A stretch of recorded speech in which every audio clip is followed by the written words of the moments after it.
Welcome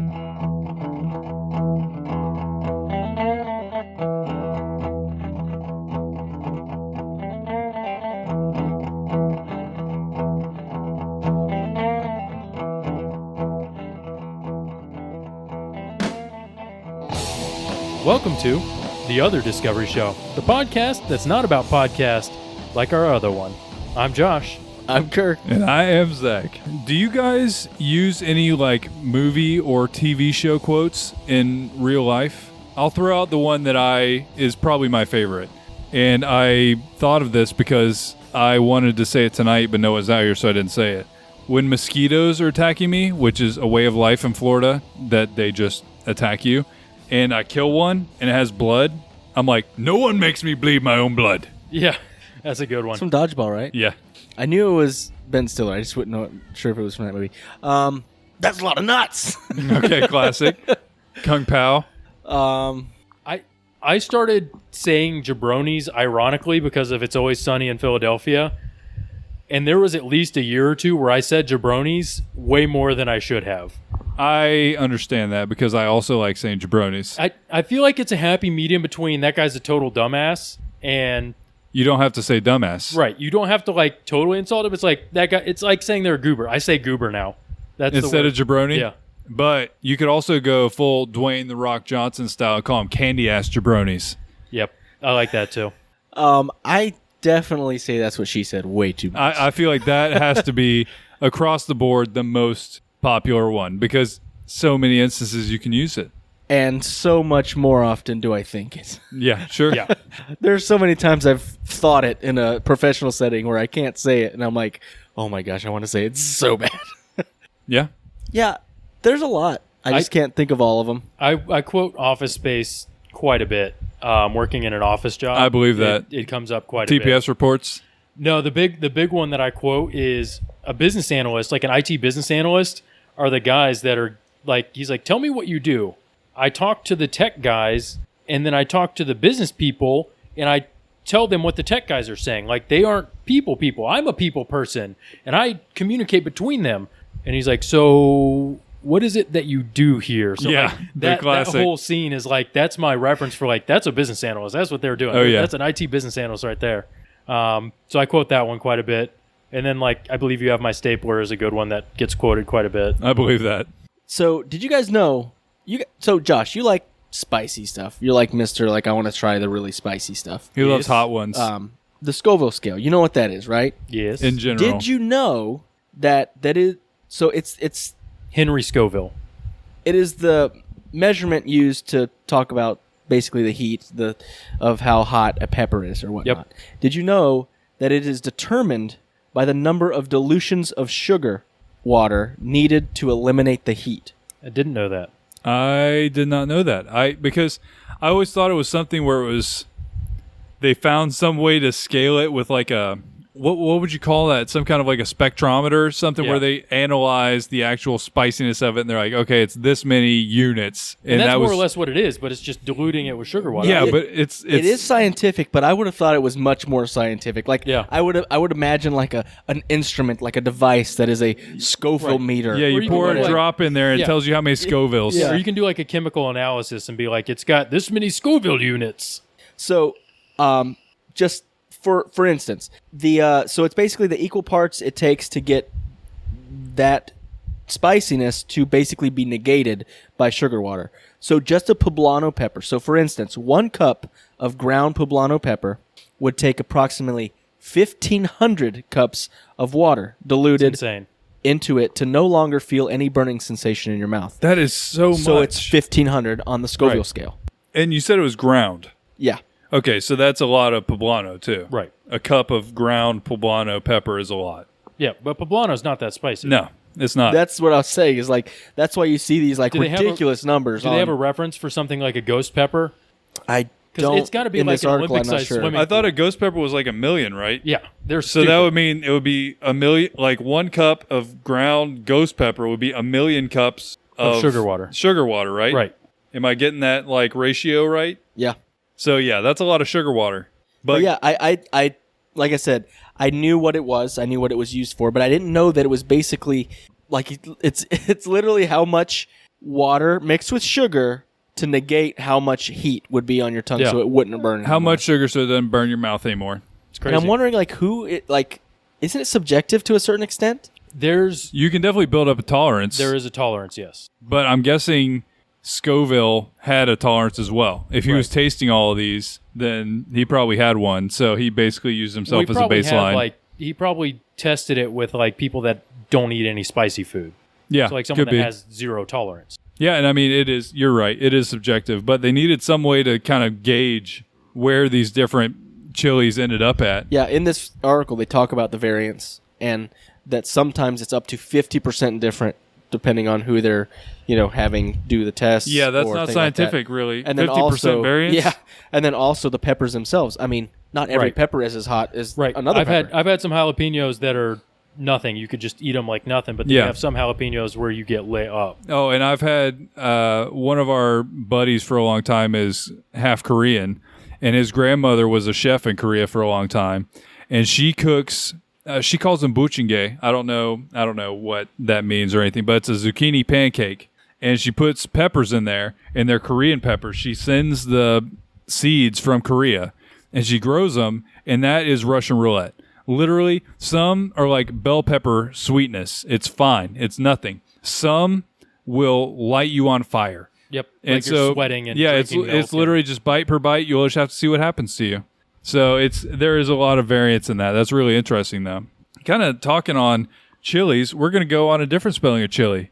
How about chili the meat? Chili the meat soup. I don't know what you would call chili as a dish. I love meat soup. Just in general, beef stew, chili. So sausage I stew, recently heard about chicken pot pie filling. A regional chili that blew my mind so much that I had to figure out other regional chilies because it was so different. So, okay, first one, bowl o' red chili con carne from Texas. First of all, if anybody's aware, Texas, the rule is you cannot have beans in chili. This is one thing that you'll figure out is that chilies, a lot of times regionally, are very strict. Well, I've never had chili from Texas. Then it will not have beans. Like Texas chili will not have beans. They're hardcore on it. Chili verde, New Mexico. So green chili. Usually they use pork instead of beef.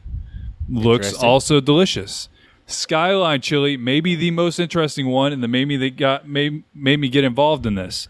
Served on spaghetti. What? From Cincinnati. Steak and Shake's got that. Spaghetti they five-way. do. Oh yeah, they do. Okay, so this is a Cincinnati thing. Or it's a always Steak and Shake. or Steak and Shake. Who know? I don't know why they're doing that, but they are. So Cincinnati thing. It also has, and this is the thing that caught my attention. It has touches of chocolate and cinnamon in the chili. What? That's crazy. Springfield chili from Illinois.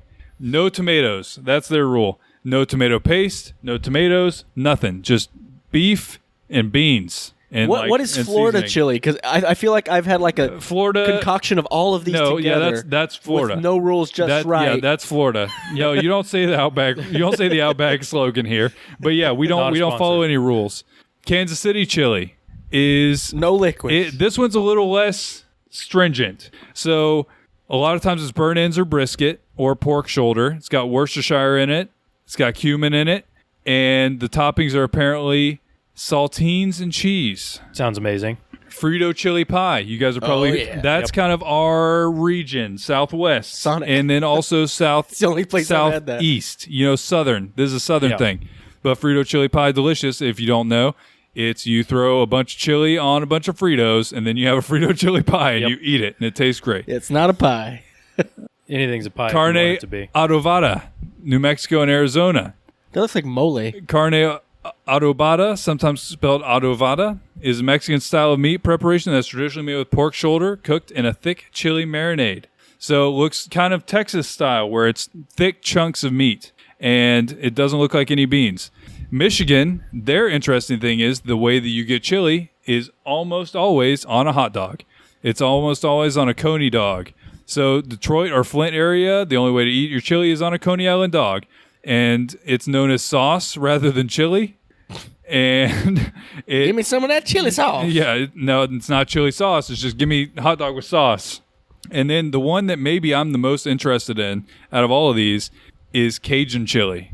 because here's and I'll link this article in the show notes, obviously, so you guys can check it out.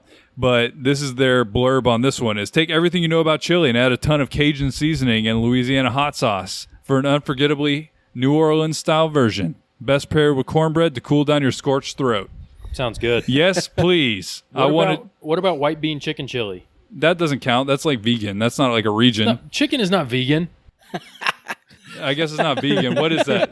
What would you call that? Vegans and their chicken. No, chilies. it's not vegan. It's like Vegan healthier. chicken. You know, it's like because like it's a white meat. It's healthier than red meat. I don't know if it actually is. They say it is. But anyways. But yeah, so basically I Chicken's heard the about hipster meat. Cincinnati chili having chocolate and cinnamon in it. I was like, okay, I got to see what these regional chilies are about. And honestly, I don't think there's one winner. I want to try them all. Yeah, I'm absolutely with you. I love chili. So PDS road trip. Let's just travel all these places. And have Chili their trip. no, I'm not road tripping with you while eating chili. Yeah, last time Slim Jims and a Topo Chico was enough. And he ate chicken wings in the back seat, slurping on like chicken wings in the back seat. The worst road trip food you can possibly think of. Kirk got it. Yep. So, what goes good with chili? A nice, refreshing alcoholic beverage. Am I right? So, Why not? I actually found a couple of articles about international alcoholic beverages that are making an appearance and starting to get traction in the U.S. Have you guys heard of long drink? No. Long drink? So it's the national drink of Finland, and it's called long drink. And it is... That was my nickname in high school. So it is a canned gin and grapefruit concoction that has a similar ABV to beer. So it's basically like the same alcohol content as a beer, but it's gin and grapefruit. That's pretty good. That And sounds so good. people are like, this is a great summer drink. But in Finland, like, this is our national winter drink. We go in the sauna and drink long Sauna. drink in the sauna. So I want to go somewhere where it's super cold and I can see Yeah. the aurora borealis, and then after looking at it for 15 minutes, run into a sauna, get Finland. wasted on long drink. long drink, and then go look at the sky again. Yeah, I then- want to do this. Then all Finland night is your long. dream. Yeah, and it's funny because they're like, it's winter here, it gets really cold, so it's not just a summer drink, it's also our sauna drink, which I think is a fantastic way to look at it. But the funny thing is they're bringing some of like the culture of Finland with the drink. So like the company that's selling it in the United States is big on just like the whole culture around long drink. And so one of the things that I love is the habit of Finland. There's a Finnish word for it, but it translates to pants drunk, or getting drunk home alone wearing nothing but your underwear. You know what? I can appreciate that being its own word. I love that it's its own word because it's a tradition. Pants People drunk. in Finland, like, it's an acceptable and like traditional thing to do. Just get in your underwear, drink some long drink. Have a good time. I feel very connected to Finland right now. We Yeah. need to make a term for I was home alone, so I played video games and drank whiskey all day, and now I can't do anything See, that's else. the thing. We don't have these cool words like a lot of other countries do that combine more of a premise than just like one word. Let's just call it grunk because you're game drunk. Because, like, okay, for example, I think there's a word in German that's like when two trucks are passing each other like half a mile an hour faster. You know what I mean? Like when you're on interstate and a Yeah. truck's like, I'm going to pass this guy because he's going slow, and it's literally like you have to wait 4 minutes for him to pass the guy. I think they call it like turtle racing. Yeah, because it's like there's literally a word for it's like elephant racing, right? Oh, it might be elephant racing. So the other German word I saw the other day was the word for turtle is like shield frog. Shield frog. That's what I'm saying. That's great. I So want German more words have a like lot that. of ridiculous things like that. But apparently, long drink has like its own, its own category in Finland. Liquor stores have a whole aisle devoted to it. So it's like beer, wine, and long drink. So it's its own thing there. So it's really interesting to see that coming to the United States. So I'm going to try and find it. I'm going to look. Yeah, next time I'm at, 100%. Total Wine or something. Mainly because I really appreciate the lifestyle that they're putting out there. It Yeah. makes me want to go to Finland. Yeah, me too. You get pants drunk and sit in a sauna. Yep.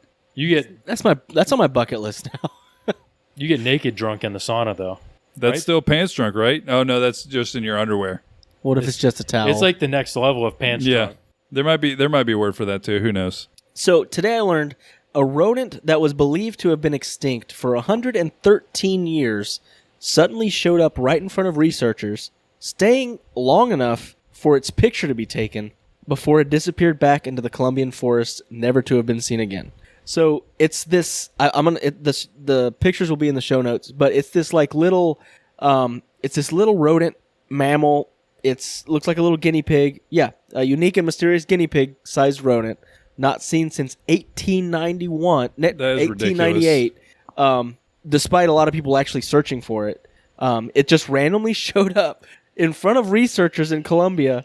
And they've got the pictures. It's a really pretty little animal. It's like a red. It looks red, kind of like a fox, kind of like a mix between like a fox and like a chipmunk or something. Looks adorable. And apparently, it just came, hung out for a little bit, and then went right back into the forest. And they're like, "Wait, that's the little guy that." How did they? My question is, how did they even know what it looked like? I wonder if they figured this out afterwards. You know what I mean? They're just taking pictures of everything they see, and so look at that cute little guy, and they're like, wait, what is that? That's a dinosaur. Yeah, they tried to classify it afterwards. Like, what was that thing? And they're like, oh my god. So was it classified as extinct before they saw it? Yes. That's what I was going to say. If they haven't seen it since the 1890s, Pretty mind-blowing. like, this thing's extinct. Yeah. So it'd be like if just an extinct animal walked out of the woods, you're like, holy moly. Yeah. That's awesome. We were wrong. He's alive.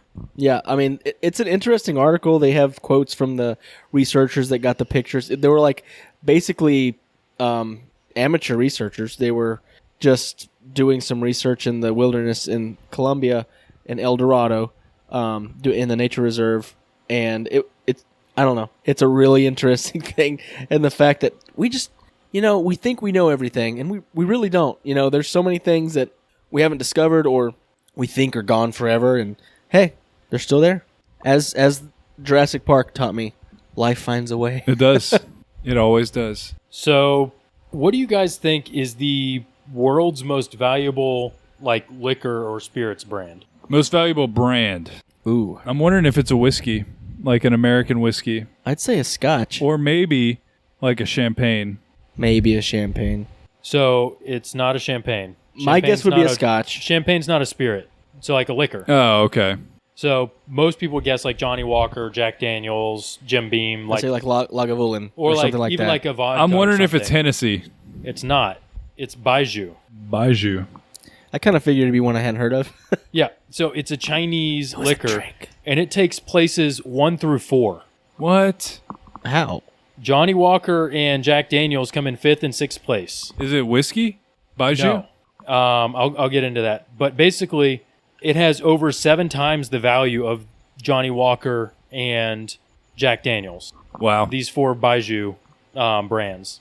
It's launched in the U.S. just last summer. Nice. Yes, that was one of my next questions. Is like, can I try this? Yep. And let me see what it is. If I win the lotto, can I try it? No, I mean, he's talking about brand value, not like cost of the drink. Oh, I thought you were talking about cost, like No. the most expensive drink. No, brand value. Okay. Like how much money they make. I get it. Yep. So there's 4 recognized and very distinct styles: rice aroma, light aroma, strong aroma, Rice-A-Roni. San Francisco treat From China. and the 4th one is sauce aroma. Sauce Don't know what any aroma of this sketches means. me out a little bit, just because I don't like them just saying sauce like I know what it is. What kind of So, sauce are you talking it's- about, Baiju? So Ming River, which I think is one of the brands, is sorghum based. Which sorghum is like a It's like a grain type super thing, right? southern, like sugar, like cane syrup type stuff almost. Strong aroma, Baiju, created by solid state fermentation, blah, blah, blah. Basically, they age this stuff and create this drink out of sorghum, but it's insanely popular in China. And with the amount of people in China, that's why it's so huge on the total valuation.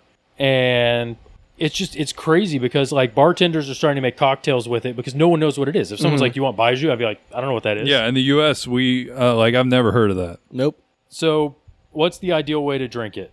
Some people say neat shots at room temperature alongside spicy food. That sounds Some people like say a cocktails. very intense way to take it. They say, I'll say this. People that say you should drink it at room temperature are usually making a better drink. yeah. People that are like, it needs to be so cold that your mouth is numb while you drink it, not a good sign. They say it also is fantastic in tropical cocktails. Ooh. Pina colada with Baiju? Which Florida is like the land of tropical I cocktails. love so me a it works pina out colada. well with us. Hey, we're from Florida. You can say they're girly drinks, but they so good. No, they taste just good. so good. So flavor notes for someone who's never tried Baiju. Ming River, I think, is the one that you can get in the United States. Delivers strong burst of pineapple with notes of anise, a little spice, and an intriguing cheesy note. Anise is kind of like spicy. Like Yeah. I think anise is one of those ones that you have to use just enough, because if you use too much, it like numbs your mouth. It's so like Anise is the kind of strong. flavoring for like absinthe, right? I think so. Yes. I think there is anise in that. So they say it's complex and delicious and goes nicely with tiki-style cocktails. Which absinthe does have that like numbing It also effect. plays nicely with bitters. Okay, yeah. This I'm gonna have to try this one out. We're going to try So this. I've never heard of this, but I want to try it now. Me too. If billions of people like it, I might like it too. I they can't all probably be will. wrong, right? Okay, well, one thing I discovered this week, and it wasn't just this week, but I felt like we needed to address it. Because if you go on our Twitter, there has been some cases of mistaken identity happening. I've seen what? it multiple times now, where we're getting called out for things that we are not involved in. There's a French Oh. skiing school Okay, that so keeps yes. tweeting at us. So yes, one is the British Ski School, I haven't PDS seen that Academy. one. I haven't seen that And one. right now, they're apparently trying to advertise to get people to go to their ski school. They're like, hey, do you love snowboarding?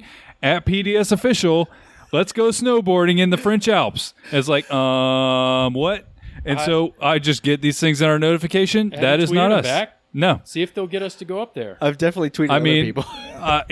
if they let us go there, then they are a new proud sponsor of the PDS. Yeah, sponsor us. PDS on is a trip. sponsoring the PDS. But yeah, so you might see people talking about skiing and saying at the PDS Official, I'm all about that. we don't really have anything to do with skiing. I don't think that anybody's opposed to it, but that's not us. There is a British ski school in France called PDS Academy.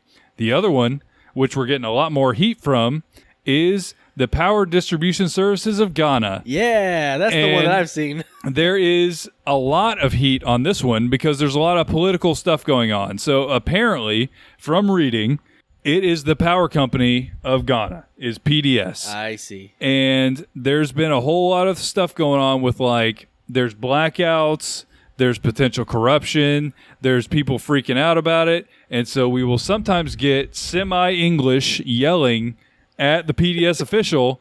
We are not the power distribution services of Ghana. Yeah, I got one the other day and Wait, when did we stop doing that? Stop What? doing what? powering Ghana. Distributing power for Ghana. Always I thought that- since the beginning. I thought that was our core business model, and this was just I mean, our yeah, side this gig. is just our French thing. This is the podcast for the Power Distribution Services of Ghana. Spoiler alert. And we just wanted to have a social media presence. Yes. So someone tweeted at us the other day, and I could tell that's exactly who they were trying to tweet at. And they're like, "Hey, PDS official, are you guys okay?" I'm like, "Yeah, we're fine. You want to listen to our podcast?" Yeah, we're doing good.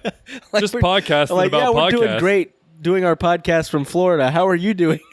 And I could tell they were like, "Wait, what?" No, I felt like I just need to set the record straight because you will see some heat being thrown our way that we do not deserve. We are not located in Ghana we have or nothing France. to do. We have nothing to do with the power outages in Ghana. Let's No, just we put- do not. I am pro all people of Ghana having power. Yeah. Yep. I can take that stance and I feel fine about it. So if you see any of that, that's not us. Please don't be upset. That is a mistaken identity. And if you guys think that people in Ghana shouldn't have power, don't tweet at us and Yeah, go I don't. hide behind a rock somewhere. Stay away from us. Yeah, it's mostly a joke. I don't know anything about their situation, but we're not them. So we're the PDS against PDS, if that's the right stance. I really don't even have any clue. We don't really know. Don't take any of this too seriously, but we're not the Power Distribution Services of Ghana. Not yet. Well, the last discovery for the week is the Discovery Band. And this week, the band is called Future Birds. Hailing from the bohemian college town of Athens, Georgia, Future Birds play laid-back country rock with an atmospheric, psychedelic twist. And they're just really kind of relaxing, interesting. I heard them on my Discover playlist and really enjoyed it. The song is called Virginia Slims, and they actually have a new single out right now that is also amazing. So definitely check them out at futurebirdsmusic.com. And as always, definitely send us in your discoveries this week. Send them to our Twitter. Go on the Podcast Discovery Club on Facebook. Join it. Be a part of it. Kirk is throwing all kinds of cool stuff up there right now where you can have all kinds of news discoveries, Florida mans, all kinds of good stuff. But get in touch. Let us know what your discovery is, and we might feature it on an episode. We'd Yep. love to hear from you. Thanks and- for listening, guys. And other than that, We'll talk to you next week. Stay curious. Bye. Bye-bye.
This was a podcast from the Podfix Network. You can check out more shows like it at podfixnetwork.com.